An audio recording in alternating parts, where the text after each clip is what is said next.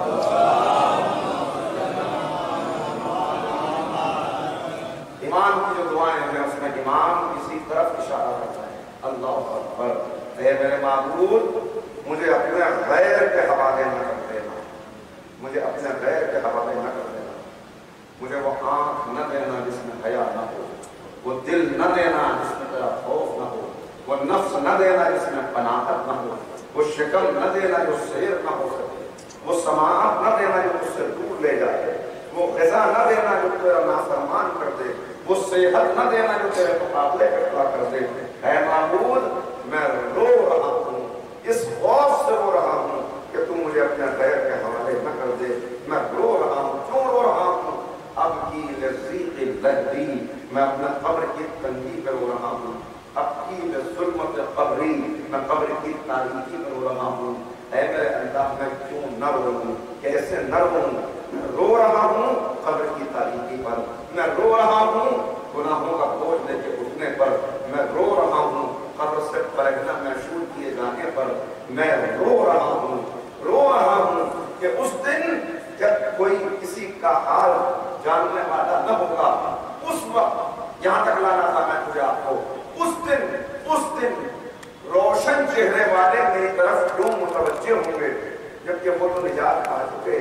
تاریخ چہرے والے میری طرف متوجہ ہوئے تو مجھے فائدہ کیا پہنچائیں گے؟ اس لیے کہ ان کی تو اپنی ہی نجات نہ ہوگی، وہ مجھے کیا فائدہ پہنچائیں گے؟ نہ آج مجھے غیر کے حوالے کرنا، نہ اس روز مجھے اپنے غیر کے حوالے کرنا، مجھے وہ رزق نہ دینا۔ اگر یہ بیماری جس میں مبتلا ہوں، اس بیماری سے صحت ملنا تیری نافرمانی تک پہنچانے کا سبب بن جائے تو مجھے صحت نہ دینا، بیمار رکھنا۔ اگر یہ رزق کی تنگی جس میں مبتلا ہوں تیرے قریب کرتی ہو اور رزق کی فراوانی اس سے دور لے جائے تو مجھے فراوانی رزق نہیں چاہیے، مجھے تنگی رزق میں مبتلا کرنا۔ یہ آقا پتا ہے کہ کیا علاج کیا ہے، مسئلہ کیا ہے؟ مسئلہ یہ ہے کہ تمہیں وہ نفس مل گیا ہے جس میں قناعت نہیں ہے، وہ آنکھ مل گئی جس میں حیا نہیں ہے، وہ دل مل گیا جس میں خوف خدا نہیں ہے۔ نتیجہ یہ ہے کہ آج اسلام قابل عمل نظر نہیں آتا، آج ایسا لگتا ہے اسلام عمل کے لائق بن جائے گا جب ہم اس میں اصلاح کر دیں گے۔ بعض لوگ ہیں جو کہہ رہے ہیں اس میں اصلاح کی گنجائش ہے، اصلاح کی گنجائش ہے، قرآن کریم سے آیتیں کچھ نکال دی جائیں تاکہ وہ موجودہ صدی کے لیے قابل عمل ہو جائے، اسلام سے کچھ احکام ہٹا دیے جائیں تاکہ وہ آج ہمارے لیے قابل عمل ہو جائے۔ کچھ احکام شریعت ایسے ہیں کہ جن پہ عمل ممکن نہیں، لہذا ان سے ہم کو آزاد کر دیا جائے، ہمیں گنجائش دے دی جائے۔ یہ آوازیں کچھ آپ نے سنی ہے اور کچھ آپ تک نہیں پہنچیں گی 10 سال کے بعد، اس لیے کہ 10 سال پہلے جہاں وہ باتیں ہوتی ہیں وہاں وہ باتیں ہونے لگی، وہاں وہ باتیں آنے لگی۔ کہنے لگے صاحب قرآن یہ والا نہیں، بلکہ ایسا کرنا چاہیے کہ قرآن کو 3 حصوں میں تقسیم کر دینا چاہیے، اور اس کا جو اخلاقیات والا جو ہے وہ آج قابل عمل ہے، اس کو رکھیں تاکہ قرآن کو نعوذ باللہ منسوخ کر دینا چاہیے، خاتم بدلنا چاہیے۔ تو یہ گفتگو چل رہی، میں نے اس کے لیے شاید کبھی اس ممبر سے مثال دی ہو، پھر دوہرا دیتا ہوں۔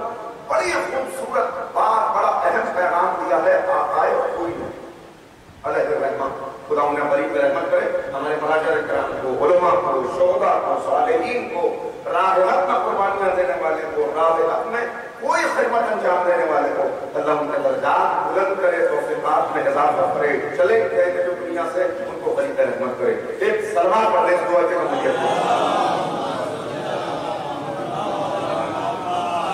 دونوں نے بڑی خوبصورت بات کہی، انہوں نے کہا یہ سمجھ لو کہ مسلمان اور اسلام کا تعلق کیا ہے۔ پہلے اس بات پر غور کریں، اسلام اور مسلمان کا تعلق وہ نہیں ہے جو کپڑے اور بدن کا تعلق ہوتا ہے کہ انسان کپڑا لے کر کپڑے کی دکان پہ پہنچا تو کہا کہ میری پیمائش کریے، دیکھیے شیروانی سلنی ہے تو لمبائی اتنی رہے گی، آستین اتنی رہے گی، گلا اتنا رہے گا، یہ کپڑا ہے، یہ پیمائش ہے،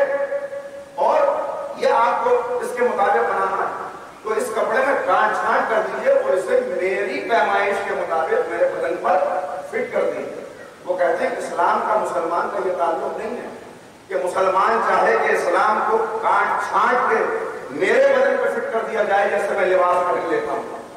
نہیں، یہ مطلب نہیں ہے. بلکہ اسلام اور مسلمان کا تعلق کیا ہے؟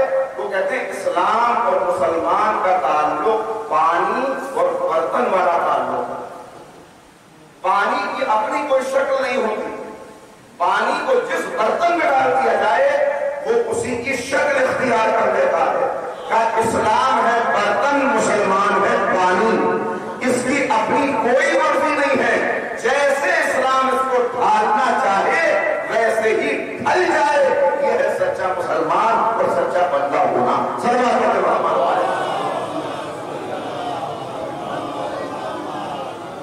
مل کے پورا سلوات پڑھیں. یہ کیا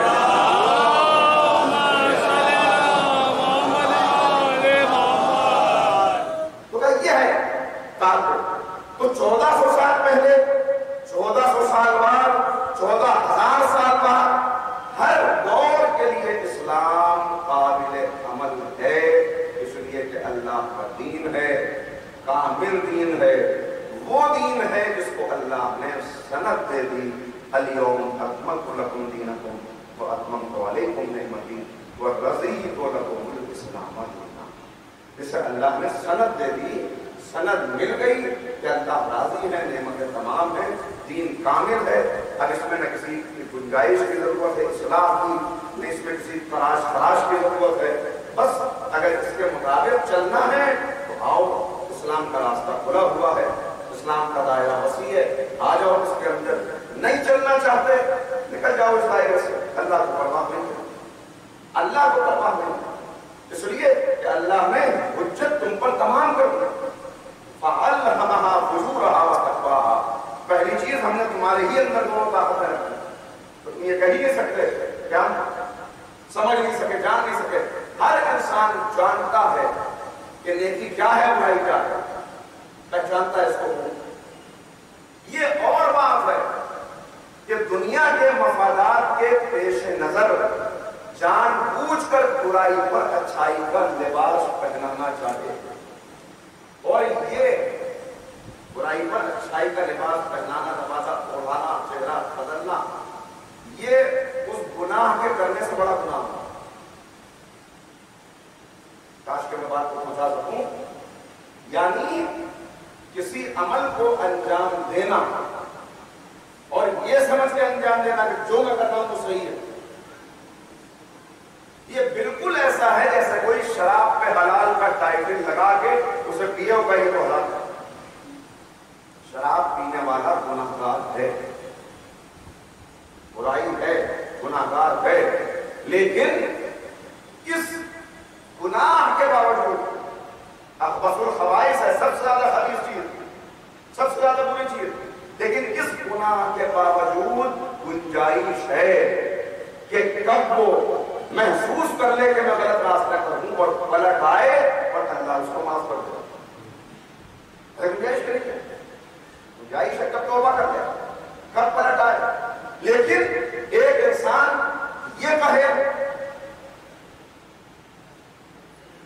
کہ کون کہتا ہے کہ یہ بری چیز ہے، ڈپریشن پر ہوتا ہے، اس سے ریلیکس محسوس کرتا ہوں میں، اس سے سکون ملتا ہے، اس سے ریسرچ ہو چکی اس کے اوپر، کتنی تحقیقات موجود ہیں، کتنے اس کے فائدے ہیں. تو یہ جو اس کے فائدے بتا رہا ہے یہ شراب پینے والے سے کہیں بڑا گنہگار ہے. بہت توجہ کیے گا. کیوں؟ اس لیے کہ یہ اپنے عمل سے یہ پیغام دے رہا ہے کہ میری عقل صحیح ہے، قرآن کی آیت غلط ہے. قرآن جو اس کو حرام کہہ رہا ہے تو یہ آیت کے مقابلے پر کھڑا ہوا. ایک انسان ہے وہ سیٹ بیلٹ نہیں لگاتا، گاڑی بڑھتی چلی جا رہی ہے، اس نے دیکھا دور سے کہ پولیس والے کھڑے ہیں، اس نے بیلٹ لگا لی. ان کے احترام نہیں لگائی تھی اتنی دیر تک، لیکن لگا لی، کم سے کم قانون کا احترام کیا تو بچ گیا. کوئی نہیں پوچھے گا اتنی دیر کیوں نہیں لگائی، اب تو لگی ہوئی ہے نا، بچ گیا. نہیں لگا رکھی تھی، روک لیا گیا. انہوں نے دیکھا کہ تم نے بیلٹ کیوں نہیں لگائی، تو اس نے کہا کہ صاحب معاف کیجیے، سوری، میں ذرا ذہنی الجھن میں تھا اور پریشانی میں نکلا تھا، بالکل خیال نہیں رہا، میں تو ہمیشہ لگاتا ہوں. تو اب ممکن ہے کہ وہ کہے کہ بڑی شریف آدمی معلوم ہوتا ہے، وہ چھوڑ دو، جانے دو، چلو بھائی آپ کا خیال ہے. کوئی یہ بھی ممکن ہوتا ہے، کوئی ہو سکتا ہے کہ کچھ پینلٹی لگائے کہ بھائی یہ آپ نے غلطی کی ہے تو اس کا خمیازہ تو بھگتنا پڑے گا. دونوں صورتیں ہو سکتی ہیں. لیکن جان چھوٹ رہی ہے، یا ویسے جان چھوٹ جائے گی یا کچھ تھوڑے سا جرمانہ دے کر جان چھوٹ جائے گی. لیکن ایک ہے کہ وہ بیلٹ اس نے لگائی بھی نہیں، جب اس کو ٹوکا گیا کہ کیوں نہیں لگائی تو اس نے کہا کہ میری مرضی، لگاؤں یا نہ لگاؤں، تم کون ہوتے مجھے ٹوکنے والے، جاؤ نہیں لگاتا، کر لو کیا کرو گے. اس نے کہا کہ یہ دیکھو قانون، جرمانہ. اس نے کہا جاؤ، میں نہ تمہارے قانون کو مانتا ہوں نہ تمہارے جرمانے کو مانتا ہوں، مجھے بتائیے کیا اس کے بچنے کی گنجائش ہے؟ اس کے بچنے کی بس یہی مسئلہ شریعت کا ہے. ایک انسان نے گناہ کیا مگر پھر خیال آیا یہ میں نے کیا کیا، اور اس کے احترام میں اس نے گناہ چھوڑ دیا، رک گیا وہیں سے، تو یہ وہی ہے کہ جس نے دیکھ کر بیٹھ لگا لی، چلو پرانے والے معاف کر دیے جائیں گے، اب کو معاف کر. دوسرا ہے کہ جس نے نہیں لگائی مگر سوری فیل کر لیا، یہ وہ ہے جو گناہ کر کے تو پہنچا مگر اب اس نے کہا کہ ہاں مجھ سے غلطی تو ہو گئی تھی مالک، میں نے غلطی تو یہ کی ہے، ہو سکتا ہے اس کی نیکیاں اتنی زیادہ ہوں کہ اس کی اس غلطی سے درگزر کر دیا جائے، ہو سکتا ہے اللہ کہے کہ غلطی کی ہے تو جاؤ پہلے جہنم میں جاؤ، اس غلطی کی سزا برداشت کرو، اور جب اس کی سزا پوری ہو جائے گی تب تم کو واپس ہم جنت میں داخل کر دیں گے. لیکن ایک جو ہے جو اس کا باغی بن کے کھڑا ہوا ہے کہ ہاں نہیں مانتے تمہارے قانون کو، نہیں مانتے اسلام کو، نہیں مانتے اس حکم کو، ہم تو کریں گے اور دیدہ دلیری کے ساتھ کریں گے. بغاوت بتائیے اس کے لیے کوئی گنجائش ہے؟ آج کتنے ایسے گناہ معاشرے کے اندر موجود ہیں جنہیں ہم کرتے ہیں اور ڈٹ کے کرتے ہیں، اللہ کے مقابلے پہ آگے کرتے ہیں، ہاں تو کریں گے، ایسے ہی کریں گے، ہاں کریں گے، یہی طریقہ ہے، اسی طرح چلیں گے. کتنے آپ کو یقین نہ آئے. لیکن ایک جگہ میں تقریر کر رہا تھا، اتفاق سے کوئی بات میوزک کے اوپر آتا، لڑنے کے لیے آ گئے صاحب بات میں، یہی ہندوستان کی بات ہے، باہر کی نہیں ہے. باہر تو کہیے اکثر ہوتا ہے کہ آپ نے بیان کیا اس کی لاجک بتائیے، ہر چیز میں لاجک تلاش کر رہے ہیں، اس کی لاجک بتائیے، ڈرنک کو کیوں منع کیا اس کی لاجک بتائیے، جھوٹ بولنے کو کیوں منع کیا اس کی لاجک بتائیے، جھوٹ بولنے سے تو فائدہ ہوتا ہے تو اس کی لاجک بتائیے کیا. وہ ہر چیز میں لاجک تلاش کرتے ہیں، پر لڑتے تو نہیں ہیں، کوشش کرتے ہیں سمجھنے. یہاں لڑنے بھی آ جاتے ہیں، لڑنے کے لیے آگے کہ صاحب یہ بتائیے کہ کیسے جو ہے میوزک کے لیے آپ یہ کہہ سکتے ہیں. اور میں نے کہا میں نہیں کہہ رہا ہوں، معصوم کہہ رہے ہیں، میں نہیں کہہ رہا ہوں، قرآن کہہ رہا ہے، میں نہیں کہہ رہا ہوں، نبی کریم کہہ رہے ہیں.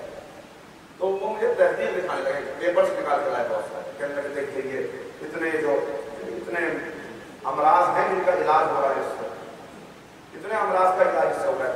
یہی ہے قانون کے مقابلے پر کھڑا ہو جانا، اسی کو کہتے ہیں بغاوت. کہ آپ اللہ کے قانون کو نہ مانیں اور یہ سمجھے کہ میں غلطی کر رہا ہوں، گنجائش ہے، گنجائش ہے. لیکن اپنی بھائی یہی مسئلہ تو تھا، سارا مسئلہ یہی تھا. وہ جو کفار قریش سامنے کھڑے ہوئے تھے وہ یہی تو کہہ رہے تھے کہ اللہ کو تم ہی ملے تھے نبی بنا کے بھیجنے کے لیے. ایک یتیم کو نبی بنا کے بھیج دیا، اس کے پاس کوئی اور نہیں تھا، کسی اور کو نبی بنا کے بھیجا ہوگا ہم مان لیتے. یہ ساری چیزیں کیا تھیں؟ یہ ان کا یہی قانون کے مقابلے میں آ جانا تھا. یہ چیلنج نبی کو نہیں کر رہے تھے، اللہ کے انتخاب کو کر رہے تھے. اس لیے کہ نبی نے خود کو نبی نہیں بنایا، اللہ نے نبی بنا کر بھیجا تھا مقابلے پر کھڑے تھے. اور دوسری طرف یہودی تھے، وہ کیا کہہ رہے تھے؟ وہ تو انتظار کرنے والے تھے. شاید میں نے عرض تفصیل سے کیا کسی موقع پہ کہ وہ یہودی جو مدینے میں رہتے تھے، دو بڑے قبیلے، تین بڑے قبیلے، بنی قریظہ، بنی قینقاع اور بنی نذیر. یہ تینوں قبیلے یہودی تھے. دو قبیلے مسلمان تھے، دو قبیلے عرب تھے، کفار بت پرست. وہ دو کون سے تھے؟ وہ دونوں جو بعد میں مقابلے پر آئے، اوس اور خزرج. یہ 5 قبیلوں کی آبادی والا شہر تھا مدینہ. بس فرمائی ہے۔ مکہ ایک قبیلے کا شہر ہے، قریش، مکے میں جتنے تھے سب قریش تھے۔ اصلاً باہر سے کسی کو آ کے رہنا ہے مکے میں وہ پہلے ان سے اپروول لے، پہلے ان سے اجازت لے، ہمارا شہر ہے دنیا کے رہنے والے ہیں، کسی نے اجازت دے دی، ذمہ داری لے دی کسی نے کہ بھائی میری ذمہ پہ اس کو دے دو، تو وہ وہاں پہ آ کے رہ سکتا ہے، ورنہ رہنا ایک قبیلے۔ مدینہ 5 قبیلوں کا شہر، ان 5 میں 3 یہودی۔ یہ یہودی کون؟ یہ عرض کر چکا ہوں شاید پہلے، اس لیے صرف اس وقت اشارہ کر رہا ہوں۔ یہ یہودی کون؟ جن کے آباء و اجداد اپنا وطن چھوڑ کر کھجوروں والے شہر کی تلاش میں آئے تھے، اس لیے کہ انہیں معلوم تھا کہ آخری نبی کو کھجوروں والے شہر میں آنا ہے، ہم اس کی نصرت کریں گے، ہم اس کے دست و بازو بنیں گے، ہم اس کے مخالفوں سے جنگ کریں گے، اس لیے آئے تھے، اس لیے آئے تھے۔ انہیں معلوم تھا نبی آئے گا، ان کے پاس ایک نبی کا کرتا موجود تھا، شاید جناب یحییٰ کا کرتا تبرکن، جو ان کی نسلن بعد نسلن چلا آ رہا تھا، اور انہوں نے اپنی کتابوں میں پڑھ رکھا تھا کہ جب وہ نبی اس دنیا میں آنے والا ہوگا، وقت قریب آئے گا تو اس سے کچھ مہینوں پہلے یا کچھ سالوں پہلے اس کرتے کے اندر خون کے دھبے ابھرائے گئے۔ جناب یحییٰ شہید ہے، شہید کا کرتا کہ یہ خون کے دھبے جب تازہ خون آ جائے تو سمجھ لیں کہ وہ آ گیا، تازہ خون آ گیا، انہوں نے سمجھ لیا کہ نبی آ چکا ہے یا آنے والا ہے۔ اور جب پیغمبر نے دعویٰ نبوت کیا تو سب سے پہلے انہوں نے ہی مخالفت کی۔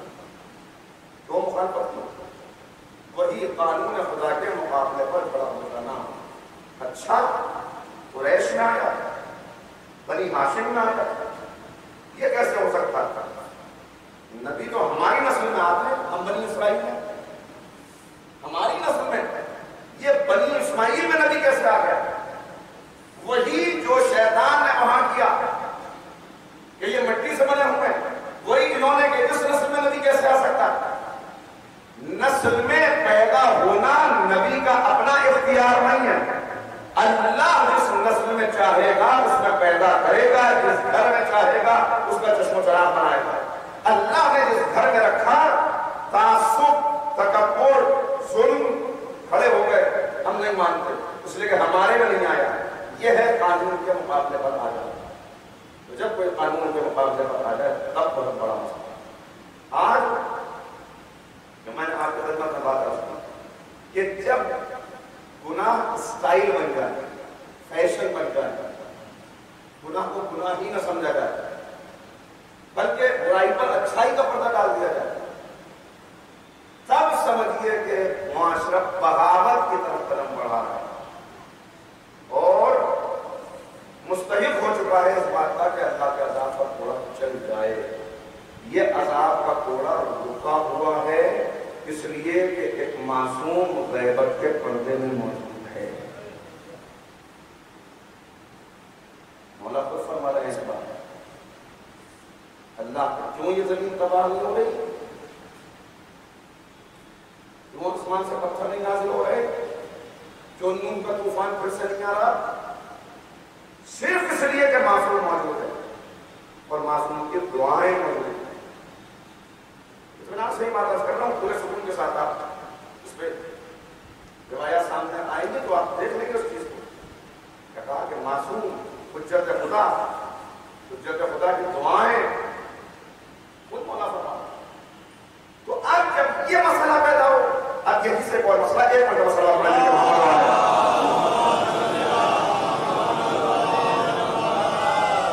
اگر بہت زیادہ آپ کے نظروں میں بات نہ ہو گئی ہو، مجھے احساس ہے کہ بہت سخت گفتگو چل رہی ہے، تو ایک سر بات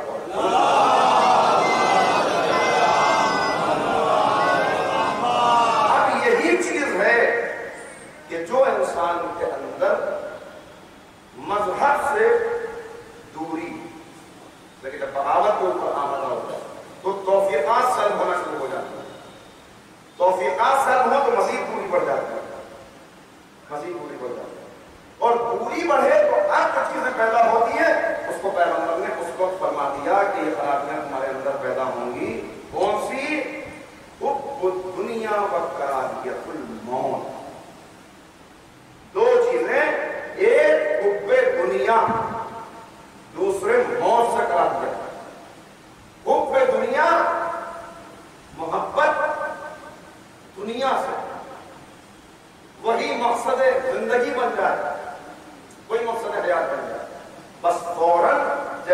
حب دنیا اور یہ حب ذات اور یہ حب شخصیت انسان کے اندر پیدا ہو جائے اور موت سے کراہیت پیدا ہو جائے تو یہ علامتیں ہیں، اسے اپنی نفسوں پہ ہاتھ رکھنا چاہیے. ٹھیک چل رہی ہے کہ یہ والی نفس نہیں، یہ والی نفس نہیں، وہ نفس جو اندر کی شخصیت کو بتا ہے. اور وہی وہ مرحلہ ہے جو میں نے عرض کیا تھا شاید تیسری تقریر میں کہ یہ وہ مرحلہ ہے کہ جہاں ضرورت ہے اپنے عقائد کا جائزہ لینے کی، جس کے لیے لوگ معصوم کی خدمت میں آتے ہیں. واقعہ یاد آ گیا، مولا ذرا میرے عقائد دیکھ لیجیے کہیں بگڑ تو نہیں گئے، کہیں خراب تو نہیں ہو گئے. یہاں ضرورت ہے تو لوگ آگے کہتے ہیں مولا دیکھیے میں مریض ہو گیا ہوں، کہیں رسول اللہ کی خدمت میں آتے تھے، یا رسول اللہ تو منافق ہو گیا. آنے والا آیا کہہ رہا ہے منافق ہو گیا. کیوں؟ جب آپ کی بس میں بیٹھتا ہوں، آپ کی گفتگو سنتا ہوں تو میں کچھ اور ہوتا ہوں، میرا انداز اس کو کچھ اور جیسے ہی آپ کے بس سے نکل کے اپنے بیوی بچوں میں، اپنے محلے میں، اپنے علاقے میں، اپنے لوگوں میں جاتا ہوں، بدل جاتا ہوں. آپ کے سامنے ہوتا ہوں تو ایک نور سا محسوس ہوتا ہے کہ میری شخصیت کی نورانی ہے. دیکھیے خود ہم نے بھی اس کا تجربہ کیا ہے، ہر ایک نے کیا ہے. کبھی کبھی آپ کو خود احساس ہوتا ہے کہ آج اندر سے جیسے رگیں کھل گئی ہوئی، جیسے رگیں کھلی ہوئی ہیں اندر سے. کبھی ایسا ہوتا ہے آج جو چاہ رہا ہے، آج جو نماز پڑھی اس کی کیفیت کچھ اور ہے، اور دوسرے دن جو پڑھی تو بس سر کے اوپر سے بوجھ کسی طرح اٹھا دیا، خبر ہی نہیں کہ کب تکبیر ہوئی اور کب سلام پھیر ہوا. تو یہ کیفیتیں بدل گئی. ان کو احساس تھا تو وہ کہہ رہے ہیں رسول اللہ منافق ہو گیا، میں میرا کیا ہوگا؟ کیا ہوا؟ کہ یہ کیفیت ہوگی. پیغمبر نے کہا نہیں منافق نہیں.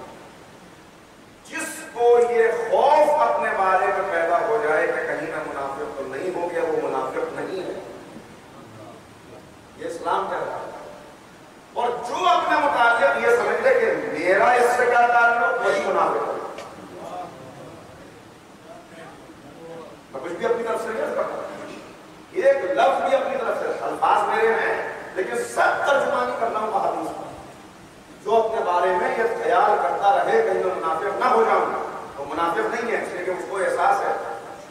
اور جو بالکل اس سے مطمئن ہو جائے. تمام جب اللہ نے اعلان کیا، میں نے عرض کیا تھا کہ وہاں امتحان کہہ کے لیے جاتے ہیں کہ امتحان لیا جاتا ہے. جناب تعلق بتا رہے ہیں نہر کے ذریعے سے امتحان ہوا. اللہ نے کہا ان قریب آسمان کے رہنے والوں میں سے ایک ایسا ہے جو ہمارا نافرمان بن جائے گا. تمام ملائکہ میں ہلچل پیدا ہو جائے گا. اللہ کا نافرمان ہو جائے گا، اللہ کا نافرمان ہو جائے گا. تمام ملائکہ گریا کرنا ہے، ایک دوسرے سے مل رہے ہیں، کہیں میں نہ ہوں، کہیں کریں کہیں میں نہ ہوں، کہیں وہ میں نہ ہوں، کہیں وہ میں نہ ہوں. ایک عرش کے ملائکہ دوسرے عرش پہ آ گئے، دوسرے عرش کے ملائکہ تیسرے عرش پہ، سب جمع ہو گئے، کہیں ہم نہ ہوں. کون ہوگا وہ بدقسمت کون ہوگا؟ آخر ان میں سے کسی بڑے ملک نے کہا کہ ایسا کرتے سب سے زیادہ جو اللہ کے قریب ہے اس کے پاس جاتے ہیں، اس کے پاس جاتے ہیں اور اس سے کہتے ہیں کہ دعا کرے کہیں ہم نہ ہوں. وہ اللہ کا زیادہ مقرر ہے. بڑے سے اپنے لیے دعا کی درخواست کرنا یا بڑے کو وسیلہ بنانا، وسیلہ بنانا بدعت نہیں ہے بلکہ فرشتوں کی سنت ہے. ملائکہ چاہتے ہیں کہ ہم وسیلہ بنانے کہیں ہم نہ ہوں.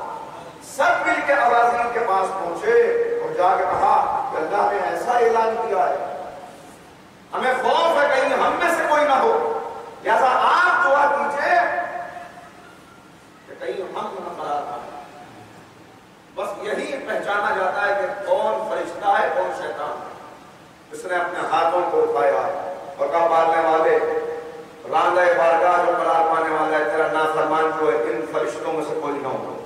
یعنی دعا تو کی مگر اس دعا میں اپنے آپ کو شامل نہیں کیا، اس لیے کہ یہ سوچتا تھا میں تو وہ ہو ہی نہیں سکتا.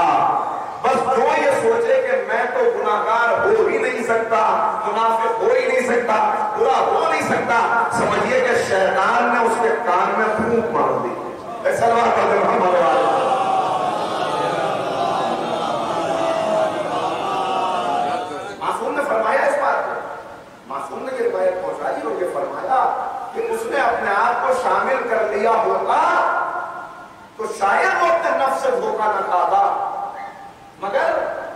اسی وقت سے وہ پہلے سے موجود تھا، وہ بیج وہ تخم تو موجود تھا جو بعد میں درخت بن گیا۔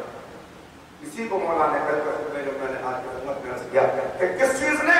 تعصب اور تکبر، تعصب اور تکبر۔ میں ان سے آتا ہوں، میں ان سے آتا ہوں، یہ فرشتے ہیں ملائکہ یہ کہہ رہے ہیں، سوچتا کہ میں بھی ہو سکتا ہوں، تو اس چیز سے یہ خرابی کو لے کے جاتے ہیں معصوم کی خدمت میں۔ دیکھیے ہمارے اندر کوئی خرابی نہیں آنے والا ہے، بس اس روایت کی گفتگو کو روک دیتا ہوں، آج کی تک بات بڑھے گی۔ تذکرہ آج جہاں تک لانا تھا میں پہنچ نہیں سکا کیونکہ تمہید گزارنے وقت چلا گیا۔ ایک بڑی مسئلہ پڑے محمد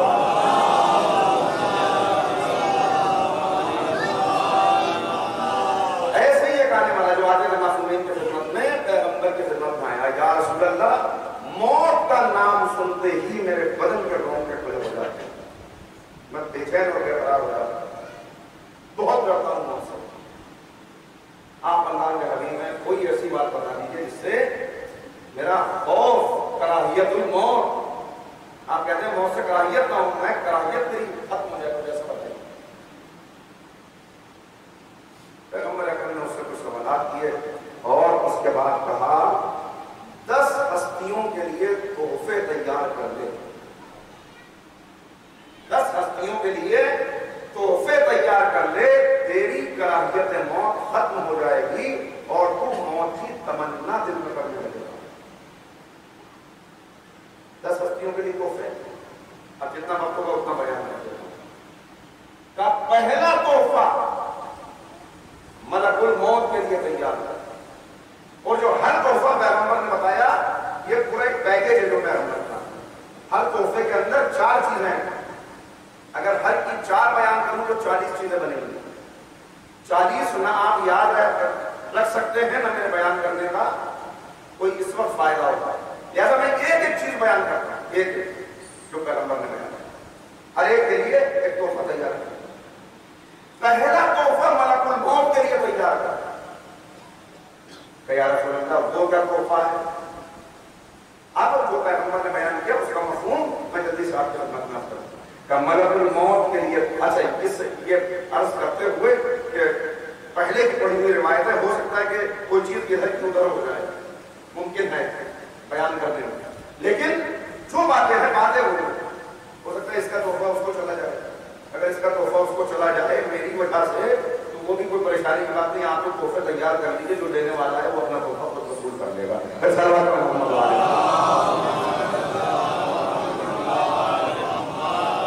یہ میں نے اس لیے عرض کر دیا کہ کبھی کبھی حافظے پہ بھروسہ کر کے جو چیزیں بیان کی جاتی ہیں تو کئی مرتبہ اس میں بھول بھی سکتا ہے۔ تو پہلا تحفہ، اب وہ تحفہ کیا ہے؟ اب جو پیغمبر نے ارشاد فرمایا کیا نسخہ ہے؟ کہا کبھی تنہائی میں بیٹھ جا، دنیا سے اپنا دل ہٹا، اپنا دل اپنے معبود سے لگا کر غور کر کے کس کس نے تیرے اوپر ظلم کیا، کس کس نے تیرے ساتھ زیادتی کی، کس کس نے تجھے ستایا۔ لیکن مشکل کام ہے، بہت مشکل، انسان بیٹھے غور کرے کہ کس کس نے ستایا، یہ تو آسان ہے، اس لیے کہ زخم جو ہے وہ انسان کو بڑی جلدی ہرے ہو جاتا ہے، یاد رہتا ہے اس نے ایسا کہا تھا، اس نے ایسا کہا تھا، باوجود اس کے کہ انسان کا حافظہ کمزور ہے، اس کے حافظے میں زیادہ چیزیں نہیں رہتی، مگر ایسی باتیں خوب یاد رکھتا ہے۔ تو کہا یاد کر، غور کر، اور پھر جس جس نے تجھے ستایا، جس جس نے تیرے ساتھ زیادتی کی ہو، بس رب کی بارگاہ میں ہاتھوں کو اٹھا کے کہے کہ اے معبود تیری خاطر میں ان کو معاف کرتا ہوں، تو مجھے معاف کر، میں ان کو معاف کرتا ہوں تو مجھے معاف کر۔ معافی دینا، معاف کرنا کسی کو جو ہم بھول چکے ہیں، معاشرے کی بڑی خرابی، چھوٹی سی بات ہو تو انتقام کا جذبہ دینا ہے، اس نے ایسا کیا تو مجھے ایسا کرنا ہے، اس نے یہ کیا ہے تو میں یہ کر کے رہوں گا۔ معاف کرنا، معاف کرنا، معاف کرنا، رحم کرو اپنے چھوٹوں پر تاکہ رحم کیا جائے تم پر۔ واقعہ شاید سنایا ہو، خطبہ دے رہے ہیں پیغمبر اکرم، وہ خطبہ دیتے ہوئے صدقے کی فضیلت بیان ہو رہی ہے کہ صدقے کی کتنی فضیلت ہے، پورا خطبہ صدقے کی فضیلت پر ہے، راج خدا میں عطا کرنا، صدقہ کرنا، انفاق کرنا۔ تمام اصحاب معرفت سے دل لبریز کھڑے ہوئے، پیغمبر نے اتنی صدقے کی فضیلت بیان کی، ہمیں صدقہ دینا ہے، عمل کرنا ہے پیغمبر کی اس حکم پر۔ ایک صحابی تاریخی شب میں مصلی پر بیٹھا ہوا آنسو بہا رہا، میرے نبی نے آج صدقے کا حکم دیا، اتنی فضیلت بیان کی، مگر میں بدقسمت اس فضیلت سے محروم رہ جاؤں گا، چاہتا ہوں کہ میں بھی صدقہ دوں مگر کیا کروں، جیب ہے ہی نہیں مالے دنیا میں سے کچھ صدقہ دے سکتا، بیٹھا ہوا رو رہا، پھر جیسے کسی نے کوئی اندر سے کوئی روشنی سے چمکتی ہے، ایک دم سے کچھ خیال آیا اور کہا کہ معبود میرے پاس دینے کے لیے مال دنیا میں سے تو کچھ نہیں، میں تیری بارگاہ میں اپنی عزت کا صدقہ پیش کرتا ہوں، میں اپنی عزت کا صدقہ، عزت کا صدقہ کیا؟ میرے غریب ہونے کی وجہ سے کتنوں نے میرا مذاق اڑایا، رشتہ داروں نے رشتہ توڑا، پڑوسیوں نے طنز کیے، کتنی مرتبہ مجھے ذرا ذرا سی بات پر رسوا کیا گیا، ہر زخم میرے دل میں موجود ہے، کس نے کیا کہا، کس نے کیسے رسوا کیا، کس نے کس نگاہ سے دیکھا، کس نے کیسے رخ کرایا، سب محفوظ ہے، بھول نہیں سکتا ان باتوں کو، لیکن آج تیری خاطر میں ان سب باتوں کو بھول کے ان کو معاف کرتا ہوں، انہوں نے میری بے عزتی کی، عزت و ذلت کا دینے والا تو ہے، میں تیری خاطر انہیں معاف کرتا ہوں، یہ میری عزت کا صدقہ ہے، مال کا صدقہ نہیں دے سکتا، عزت کا صدقہ قبول کر لے، اے میرے اللہ مجھے بھی صدقہ گزاروں میں شمار فرما۔ اگلے دن بس میں پیغمبر سجی ہوئی تھی، اصحاب بیٹھے ہوئے تھے، نبی نے پوچھا تم نے عمل کیا؟ یا رسول اللہ اونٹ صدقہ کیا، یا رسول اللہ بکرا کیا، دمبا دیا، ہر ایک بتا رہا ہے بڑھ چڑھ کے میں نے یہ دیا، میں نے وہ دیا، وہ خاموش سر جھکائے کونے میں بیٹھا ہے، پیغمبر نے کہا تم نے کیا کیا؟ یا رسول اللہ قابل ذکر نہیں ہے، میرے پاس کچھ نہ تھا مال دنیا میں سے جو دیتا، میں نے اللہ کی رضا پانے کے لیے اپنی عزت کا صدقہ پیش کیا۔ بس کس نے یہ بات بیان کی، نبی رحمت کی آنکھوں سے آنسو گرنے لگے، کہا اسے دیکھو اللہ نے اسے سب سے بڑا صدقہ گزار شمار کیا، صدقہ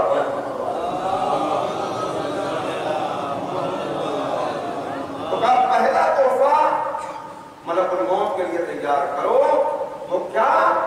وہ تحفہ یہ کہ معاف کرنا سیکھو، معاف کر سکو، بندوں کو معاف کرو۔ اگر یہ ہم سیکھ جائیں، باپ بیٹے کے خلاف کھڑا ہوا ہے، بھائی بھائی کا دشمن بنا ہوا ہے، مل نہیں رہے رشتہ دار، قدر رحمی کیے ہوئے، کیوں؟ اس لیے کہ معاف کرنا نہیں آتا، معاف کرنا، معاف کرنا۔ اس میں مزید گفتگو ہوگی آگے، لیکن اس وقت آگے روایت کو مکمل کرنا ہے زیادہ چھوڑتے ہوئے۔ کا دوسرا تحفہ اپنی قبر کے لیے تیار کرنا، قبر بھی شعور رکھتی ہے، دیواریں ملتی ہیں جب عذاب ہوتا ہے، کشادہ ہوتی ہے جب مومن پہنچتا ہے، لہذا کا اس کے لیے کا وہ کیا؟ یہ میرے نوجوانوں اور بچوں کے لیے پیغام دے رہا ہوں، کتنا بڑا گناہ ہے اس کو آج ہم گناہ نہیں سمجھتے۔ پیغمبر فرما رہے ہیں کیا تحفہ؟ کہا اپنے آپ کو پیشاب کی نجاست سے پاک رکھ۔ ہم کہیں بھی کھڑے ہوئے فراغت ہوئی، اس کے بعد احساس نہیں ہے، سنیے فشار قبر، کتنی روایات ہیں اس سلسلے میں، قبر کو آگ سے بھرنے والی شے انسان کا اپنے آپ کو پیشاب کی نجاست سے نہ بچانا، بہت معمولی چیز ہے، 2 قطروں سے طہارت ہو جاتی ہے، مگر چونکہ احساس نہیں ہے لہذا پتہ ہی نہیں کتنا بڑا گناہ ہے۔ اسی حالت نجاست میں ٹہل رہے کتنے مسلمان آپ کو نظر آئیں گے، دکانوں پہ آپ ان سے سامان لے رہے ہیں اور وہ گئے دیوار پہ کھڑے ہوئے تھے اور واپس آ کے انہیں ہاتھوں سے اور ہم بسم اللہ الرحمن الرحیم. یہ تحفہ اپنی قبر کے لیے تیار ہے. تیسرا تحفہ منکر نکیر کے لیے تیار ہے. منکر نکیر کے لیے تحفہ. اللہ بڑے سربراہ کرنے کے پڑھنے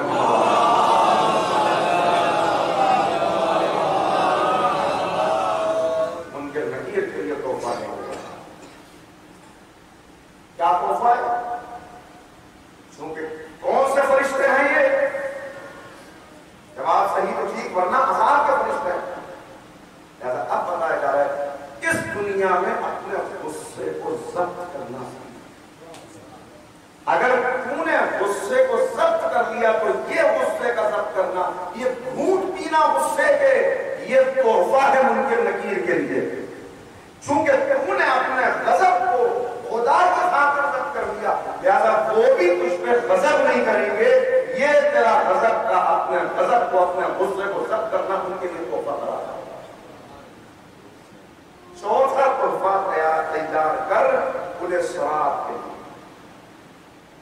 پولیس صراط کے لیے تحفہ کیا ہے؟ پولیس صراط سے گزرنا آسان. یہاں پہ آپ سنتے ہیں کتنی روایات، میں ان کو دہرانا نہیں چاہتا کہ باریک بال سے زیادہ باریک، تلوار سے زیادہ تیز، آگ سے زیادہ گرم، مگر ہر ایک کے لیے نہیں. یہ اپنے ہاتھ میں ہے نشان ہے. یہ اپنے ہاتھ میں، چاہے اس کو باریک کر لے بال کے برابر، چاہے اس کو اتنا چوڑا کر لے کہ ایسے گزر جائے جیسے سوار ہوتا ہوا گزرتا ہے، چاہے ایسے گزر جائے جیسے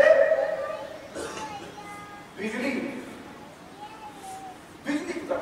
بس ساری روایات ہے. ان کا اس وقت موقع کہا یہاں کے لیے تحفہ دیا، تحفہ دیا. تو دنیا میں لوگوں کے ساتھ عدل کر تاکہ یہ عدل تیرے لیے پولیس صراط کا تحفہ قرار پا جائے. میزان کے لیے تحفہ. میزان وزن چاہیے نا وہاں کو. کیا ہے میزان کے لیے تحفہ؟ اعمال تو بہت ہیں مگر ہلکے اتنے کہ وہاں پلہ جھکتا ہی نہیں.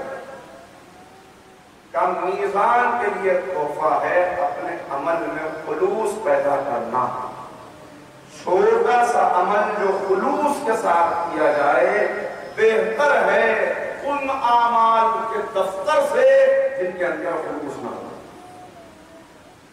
یہ خلوص وہاں تحفہ قرار پائے گا. پھر تحفہ تیار کر جبرائیل کے لیے. جبرائیل کے لیے تحفہ کیا ہے؟ محمد و آل محمد پر کثرت سے درود پڑھنا.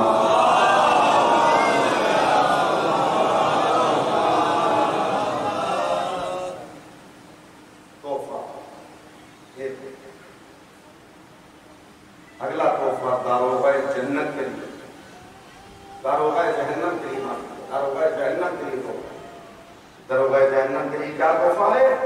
داروغہ جہنم کے لیے تحفہ لے کر جا تاکہ وہ راضی ہو جائے. داروغہ جہنم کے لیے کیا تحفہ ہے؟ جہنم جلنے کی جگہ ہے. لہذا اگر دنیا میں تم نے حسد کیا تو یہی حسد ہے جو داروغہ جنت کے غصے کو بھڑکانے والا. بغض و حسد کرنا چھوڑ دے. حسد پر قابو پا یہ تحفہ قرار پائے گا. پھر اپنے رسول کے لیے تحفہ. رسول اللہ کے لیے تحفہ کیا ہے؟ پیغمبر کی سنت پر کاربند ہو جانا، نبی کی سنت پہ جم جانا. یہ تحفہ ہے نبی کریم. اور آخری تحفہ اپنے اللہ کے لیے وہ کون سا تحفہ؟ امر بالمعروف اور نہیں انل منکر. اس فریضے کو انجام دے تاکہ اللہ کے لیے تحفہ کہ یہ 10 تحفے اپنے لیے تیار کر لے. یہ 10 میں نے مختصر کر کے بنائے ہیں وہی، لیکن ان 10 تحفوں میں خاص چیزیں اور ہیں جن کے تذکرے کا اس وقت موقع نہیں. تو یہ تیار کرتے رہیے، آسان ہو جائے گا. موت کی کراہیت ختم ہو جائے گی تو خود موت کا استقبال کرنا. آخر کلام تاکہ بات اتنی جو کی وہ یاد رکھتا ہے. آیت اللہ نراتی بزرگ علماء آیت اللہ نراتی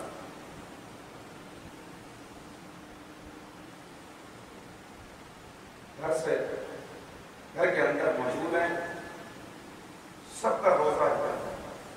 مختصر کیا ماں باپ اس لیے چھوڑا, سوچا اس لیے کہ شارٹ کر کے صرف آپ کو پیغام بتا دیا. سب روزے سے سوچا آ کے کہتی ہیں کہ آج کے سال کے لیے گھر میں کچھ نہیں, آپ کو بندوبست کریں. انہوں نے کہا اچھا, یہ کہہ کے گھر سے باہر نکلے, مگر ایک تو خالی ہے کہاں سے بندوبست کریں, بس سوچتے ہوئے چلے. لیکن مشکل اوقات ہے انسان کے لیے, وہ مشکل مراحل ہیں, اس میں ایک یہ بھی بتایا گیا مشکلات ہیں ہمارے سامنے. اپنے والدین کی قبر پہ پہنچ کر فاتحہ کا تحفہ پیش کر کے ان کو وسیلہ بناؤ کہ وہ تمہارے لیے اللہ کی بارگاہ میں دعا کریں.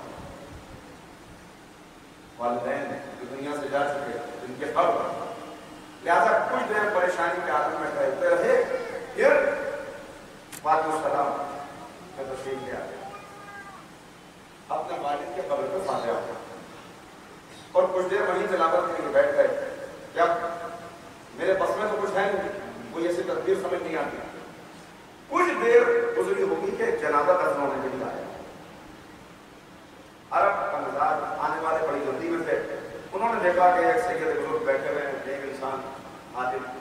انہوں نے کہا کہ قبر میں اتارا جنازے کو, اور اس کے بعد ان سے کہنے لگے کہ بھائی ہم کو بہت جلدی واپس جانا ہے, ہمارے پاس اب وقت نہیں ہے, یہ آپ کے ذمہ ہے کہ آپ اس کو باقی چیزیں اس کو پوری. اب واجب کفائی ہے, چلے گئے وہ تو ان کے اوپر ذمہ کھڑے ہوئے کہ یہی مرضی خدا ہے. آئے قبر کے اندر تلقین پڑھا, چہرہ اس کا قبلے کی طرف کر, جیسے ہی قبر میں اترے اس کا چہرہ قبلہ رخ کیا تو دیکھا اس کی قبر میں ایک دروازہ کھلا ہوا ہے. ایک دروازہ کھلا, یہ اس دروازے میں اب ظاہر ہے کوئی عام آدمی ہوگا نہ وہ یہ مناظر دیکھ سکتا ہے, نہ اس کے اندر کتنی ضرورت پائی جاتی ہے, مگر صاحبان بصیرت میں پہلی تقریر یاد ہے کہ مولانا نے فرمایا اللہ نے ہر ایک کو 4 آنکھیں عطا کی, 2 یہاں 2 یہاں, جس کی یہاں کھل کر دروازہ نظر آیا, داخل ہو گئے اس دروازے اندر. دیکھا بڑا عالیشان باغ ہے اور اس میں ایک محل تھا. بس محل کے اندر داخل ہو دیکھا گیا بڑا سا تخت ہے, اس کے اوپر ایک شخص نورانی چیزیں مدد ہے. گئے بیٹھ گئے, ایک مرتبہ ہیلپ کر رہے کہ کون ہے آپ, یہ اس کی شان ہے. لیکن معصوم نے فرمایا امام زین العابدین علیہ الصلوۃ والسلام فرماتے ہیں کہ تمہاری قبر یا جہنم کے گڑھوں میں سے کوئی گڑھا ہے یا جنت کے باغوں میں سے کوئی باغ ہے, بس تیسری کوئی صورت نہیں. یا جنت کا گڑھا قرار پائے گی یا جنت کا باغ. انہوں نے استقبال جو بیٹھا ہوئے اس نے استقبال کیا, آئیے سے انہوں نے دیکھا کہ وہ اس سے گفتگو ہو رہی ہے, بات چیت کرنے لگے اس سے, اور اس سے پوچھا کہ یہ آپ کی شان و شوکت, یہ اتنا بات کہا میں وہی صاحب قبر ہوں کہ جس کی میت کو ابھی آپ نے تدرس کیا, میں وہی ہوں. یہ میری برزخی زندگی کا آغاز ہو چکا ہے. دنیا میں نے جو اچھے اعمال کیے ہیں یہ اس کا نتیجہ جو آپ دیکھ رہے ہیں. تبھی انہوں نے دیکھا کہ اژدہا آیا اور آ کر ان کے انگوٹھے کو چبانے لگا, جس کی اذیت سے وہ پہلو بدل گیا. پھر وہ اطلاع چلا گیا. پھر کچھ دیر کے بعد آیا 2-3 مرتبہ ایسا ہوا تو انہوں نے کہا کہ جب آپ یہ باغ, یہ محل, یہ درخت, نعمتیں, یہ اژدہا کیسا ہے؟ تو انہوں نے کہا کہ میں نہیں دیکھتا اپنی زندگی میں کوئی برائی, مجھے تو یاد نہیں ہے. ہاں ایک واقعہ چھوٹا سا مجھے یاد ہے, محسوس ہوتا ہے کہ یہ اسی کا نتیجہ ہے. میری برزخی زندگی کا جو انسان کی آغاز ہو گیا اسی وقت سے کہ جب ملک الموت کو اس نے دیکھ لیا, کہا یہ جو آپ یہاں تشریف لائے ہیں, آئے ہیں یہاں تک, یہ میری دعا کا نتیجہ ہے. واقعہ صرف مجھے یاد ہے، وہ بھی کوئی ایسا بڑا واقعہ نہیں لیکن شاید یہ اسی کا عذاب ہے۔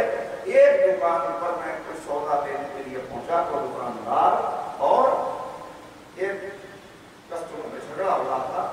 وہ کہتا تھا کہ میرے 600 باقی ہیں اور وہ کہتا تھا آپ کو غلط یاد ہے 500 باقی ہیں۔ یہ ان میں بات چل رہی تھی، تکرار ہو رہی تھی۔ دکاندار اس بات پہ اصرار کر رہا تھا کہ 600 ہیں اور وہ اس بات پہ اصرار کر رہا تھا کہ 500 ہیں۔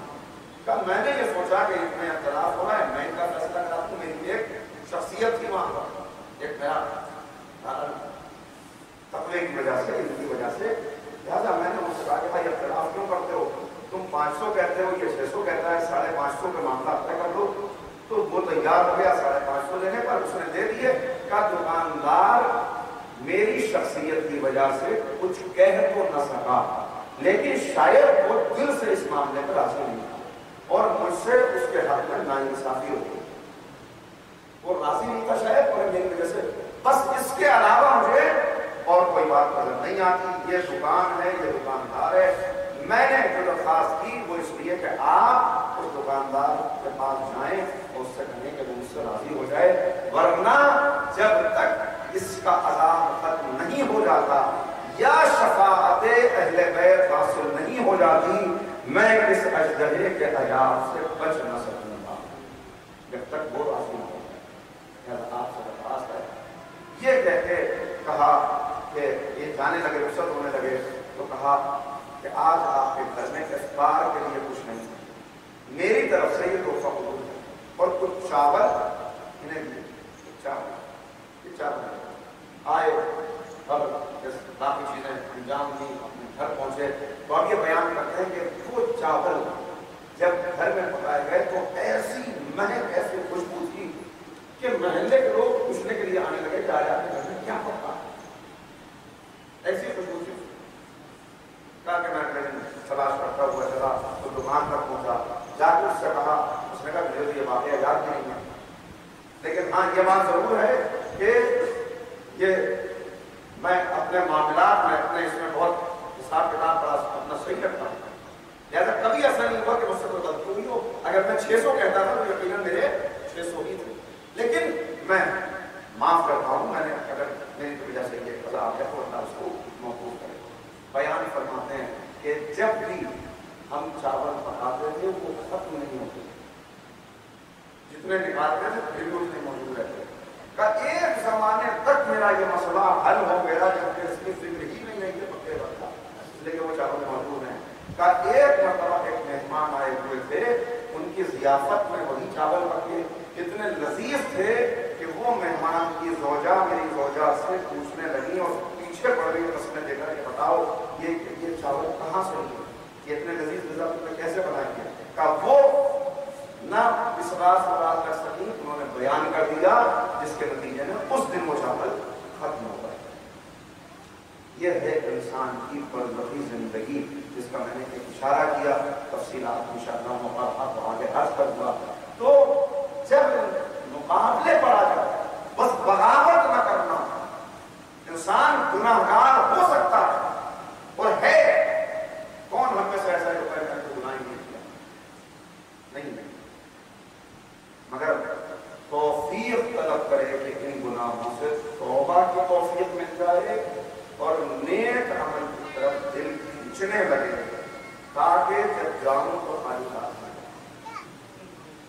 اور آج اس پیغام کو میں نے زیادہ دینے کی کوشش کی وہ یہ کہ معاف کرنا سیکھیں، معاف کرنا سیکھیں، اس لیے کہ ان کے ماننے والے ہیں ہم کہ جن کا شعار ہے معافی دینا۔ فاتح مکہ بن کے پیغمبر پڑھتے ہیں اور کہنے والے کہہ رہے ہیں الیوم یوم الملحمہ، آج جنگ کا دن ہے، انتقام کا دن ہے، بدلہ لینے کا دن ہے۔ پیغمبر نے اس کے ہونٹوں پہ ہاتھ رکھ کے کہا الیوم یوم المرحمہ، آج رحمت کا دن ہے، آج معافی کا دن ہے۔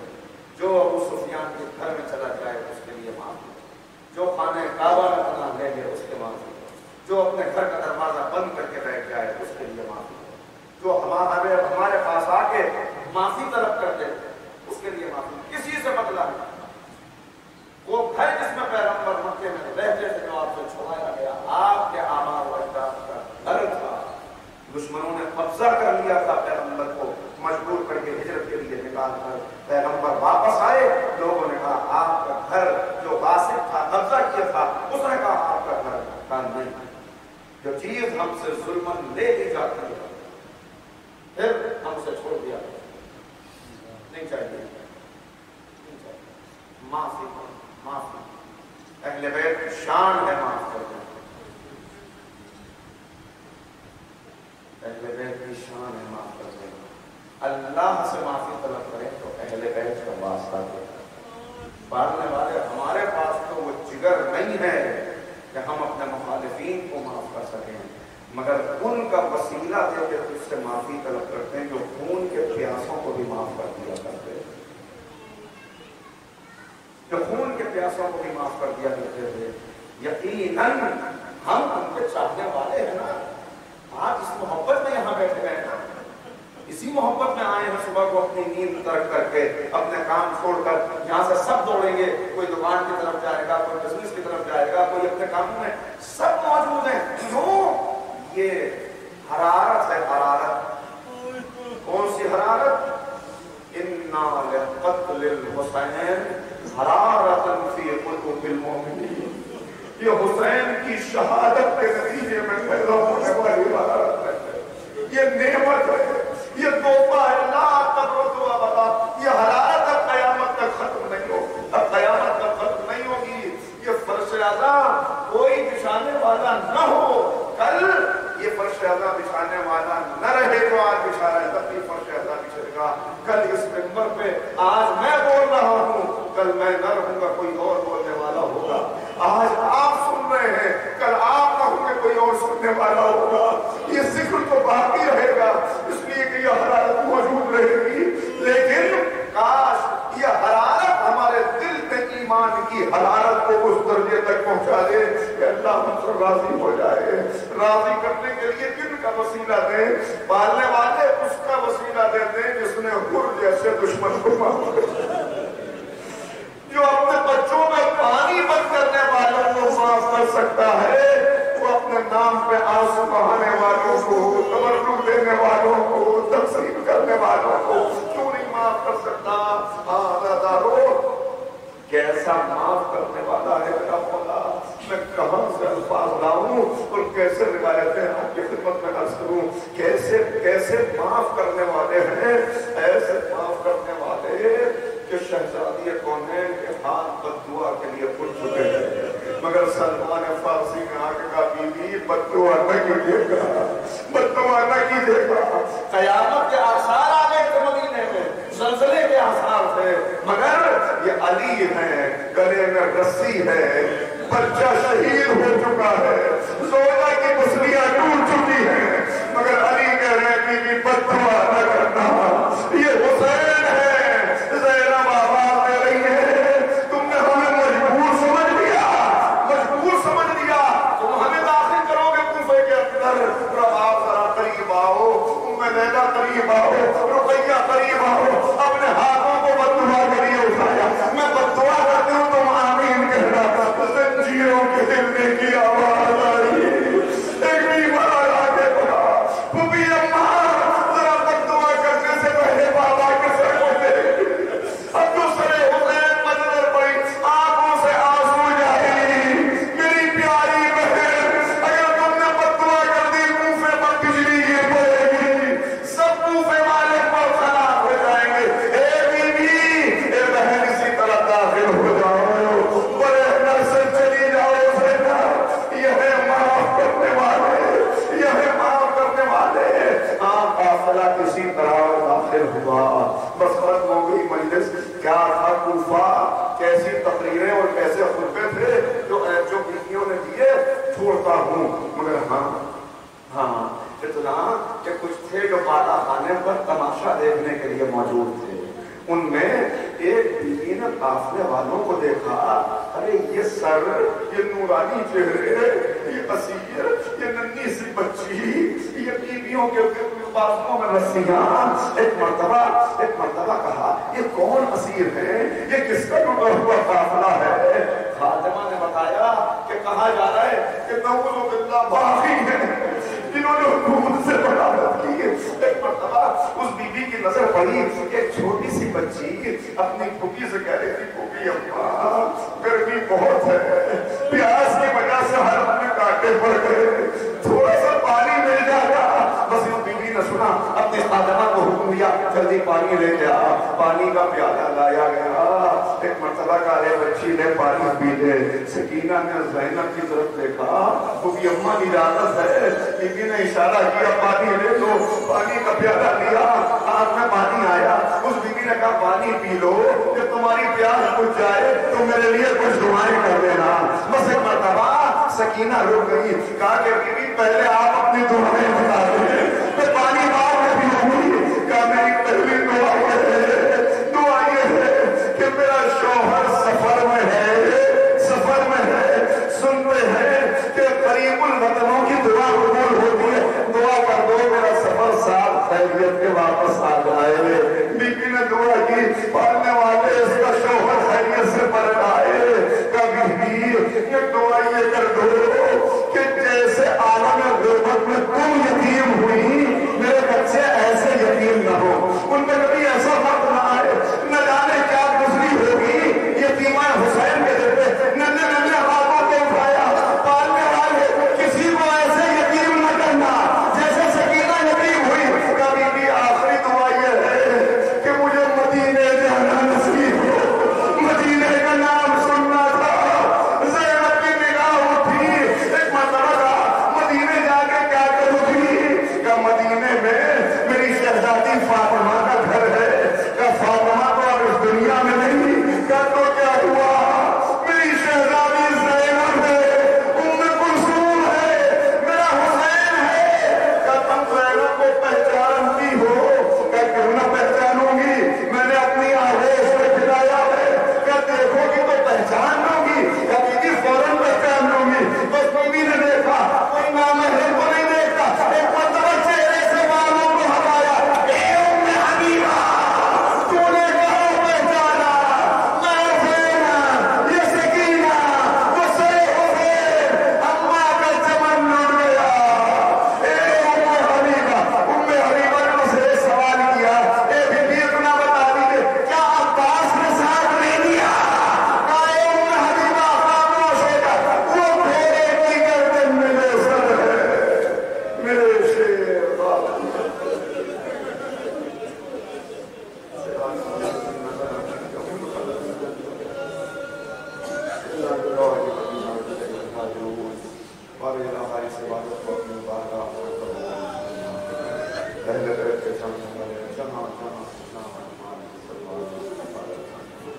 ہمارے آنکھ اس کردار کو اس لائق کر دے کہ اہل بیت رسول ہم سلابی و دشمن ہو. ہمارے علاقہ ہمارے آپسی اختلافات و انتشار کو اتحاد میں بنا دے. ہمارے علاقہ ہمارے دلوں میں دوسرے کے لیے اگر شکایت ہو, اگر کدورت ہو تو اس کدورت کو دور فرما دے. ہمارے علاقہ جو بیمار ہوں میں شکایت آنے رہا ہوں, جو مفروض ہیں ان کے قرضوں کو خیر سلام فرمائے. معمول جو بزرگ تشریف فرمائے ان کو قوت و توانائی اور کل امت عنایت فرمائے. جوانوں کو دین کا سرمایہ قرار دے. بارہ علاوہ جو مومنین گزشتہ مجالس میں اس فرش اعضاء پر موجود تھے اور اس سال ان کی موجودگی نہیں ہے, بارہ علاوہ ان کے درجات کو بلند فرمائے. بارہ علاوہ جو مومنین اس وبا میں مبتلا ہو کر ہم سے رخصت ہو گئے, جہاں جہاں بھی وہ اس دنیا سے گئے ہیں, بارہ علاوہ ان کے درجات بلند فرمائے. معبود امام کے ظہور میں راضی ہمیں امام کے اثار ایمان شمار فرما. ایک مرتبہ سورہ حمد اور 2 مرتبہ اخلاص کی تلاوت فرما کر سید سردار حسین, آمنہ خاتون, یاور حسین, مسرور جہاں, سجاد حسین, سرفراز حسین, سہیب رضوی, طاہرہ خاتون, ولایت حسین اور اپنے اپنے مرحومین و مرحومات و کل ارواح مؤمنین و